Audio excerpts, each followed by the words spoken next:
আসসালামু আলাইকুম। সবাই কেমন আছেন? আলহামদুলিল্লাহ আমরাও ভালো আছি। আরেকটি নতুন রেসিপি নিয়ে আপনাদের মাঝে হাজির হয়েছি। রুই মাছের রেসিপি, আলু দিয়ে রুই মাছের তরকারি। এখানে আমি সুন্দর করে মাছগুলো ধুয়ে নিয়েছি। তারপর এখানে আমি পরিমাণ মতো হলুদ, লবণ দিয়ে ভালো করে মেখে নিয়ে উল্টে পাল্টে মেখে নিয়েছি। মেখে নেওয়ার পরে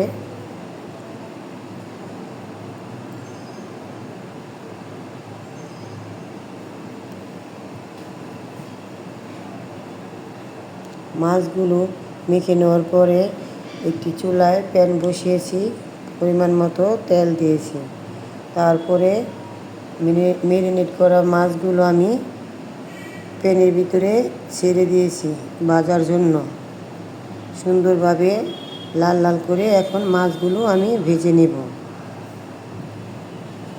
মাছগুলো আমি উল্টে পাল্টে নিয়েছি, কিছু ভাজা হয়েছে, তারপর আমি আবার উল্টে দিয়েছি।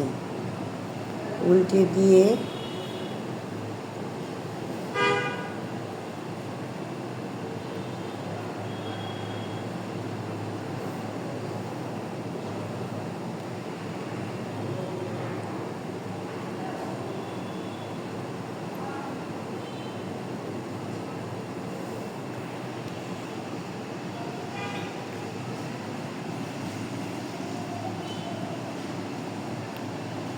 উল্টে পাল্টে ভাজার পর মাছগুলো আমার ভাজা হয়ে গেছে। এখন ওই কড়াইতে আমি পরিমাণ মতো আলু দিয়েছি, তেলও দিয়েছি, লবণও দিয়েছি ভাজার জন্য। সুন্দর করে লাল লাল করে একটু ভেজে নিব আলুটা। তরকারিতে একটু আলুটা ভেজে দিলে তরকারিটা একটু মজা হয়। তারপর আরেকটি প্যান বসিয়েছি।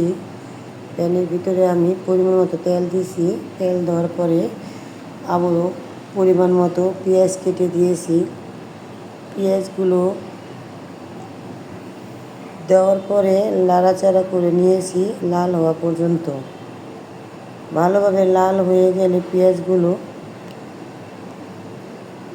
পরিমাণ মতো পেঁয়াজগুলোর ভিতরে আমি লবণ দিলাম পেঁয়াজগুলো নরম হওয়ার জন্য।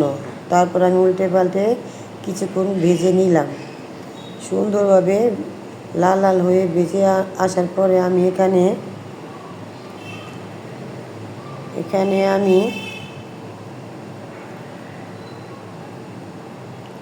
পেঁয়াজ বাটা দিলাম, আধা চামচ রসুন বাটা দিলাম, আধা চামচ আদা বাটা দিলাম, অল্প একটু জিরা বাটাও দিলাম।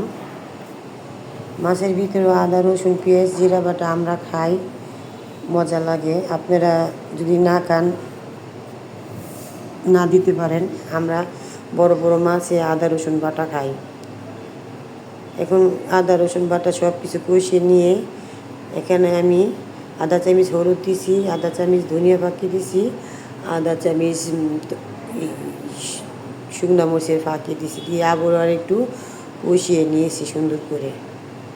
একটু পরিমাণ পানি দিয়ে কষিয়ে নিয়ে সুন্দরভাবে কষানো হয়ে গেলে এখানে আমি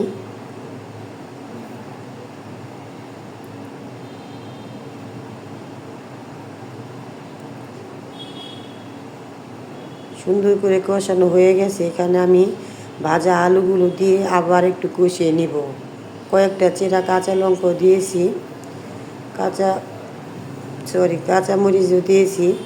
কাঁচামরিচ দেওয়ার পরে আলুগুলো দিয়ে সুন্দর করে কষানো।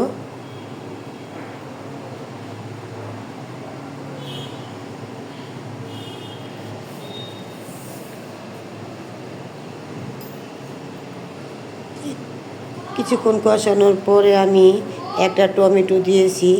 টমেটোটা দেওয়ার পর আরেকটু আলুগুলো কষিয়ে নিয়েছি।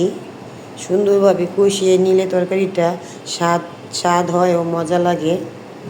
ভালো করে কষিয়ে নিলে মশলার গন্ধ স্মেল আসে না, ভালো একটা সুগন্ধ ফ্লেভার আসে। তারপরে আমি পরিমাণ মতো পানি দিয়েছি। তারপর আমি নেড়ে চেড়ে কষিয়ে নিয়েছি পরিমাণ মতন পানি দিয়ে।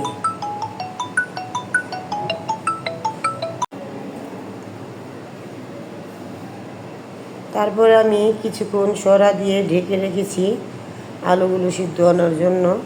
আবার আমি সরা উঠিয়ে নিয়েছি। উঠিয়ে নেওয়ার পরে ভাজা মাছগুলো আমি তরকারির ভিতরে দিয়ে দিয়েছি। দিয়ে দেওয়ার পরে সুন্দরভাবে নাড়াচাড়া করে খানিকক্ষণ জাল দিয়েছি।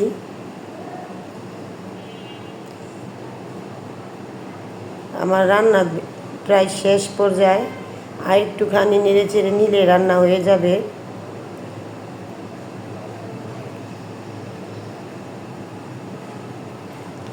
এগুলো রান্না করে বাসায় বাচ্চাদের খাওয়াবেন ও আপনারা খাবেন। আমার রান্না ফলো করে রান্না করবেন, দেখবেন অনেক মজা হবে। আমার তরকারিগুলো রান্না করলে ছেলে মেয়েরা খেয়ে অনেক মজা। আমি ঘরোয়া পদ্ধতিভাবেই রান্না করি। যেভাবে করি এভাবে আপনারা দেখে দেখে রান্না করবেন। তারপরে কিছু ধনেপাতা দিয়ে পরিবেশন করলাম।